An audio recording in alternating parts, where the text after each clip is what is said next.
On behalf of Expert Village, my name is Karen Locasal, and I'm here to tell you about gourd art. Making a gourd mask. What you want to do when you're going to your gourd farm is, instead of looking for something that's going to be flat, you want to look for your shape.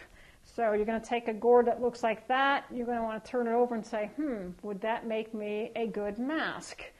And what you're going to do with these, if we do it correctly, you can make your cut on the center of this gourd. It will split and you will actually end up with two masks for the price of one. Sometimes it doesn't work for you. Sometimes when you cut it, it just doesn't want to cooperate and one half will break. But if we get lucky, we'll get two.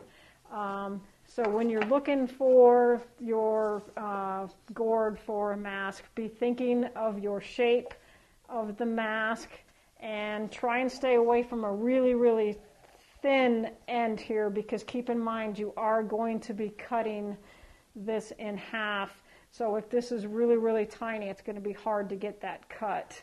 So just kind of keep that in mind. But round gourds will work as well. If you want your gourd face to be completely round, that's fine.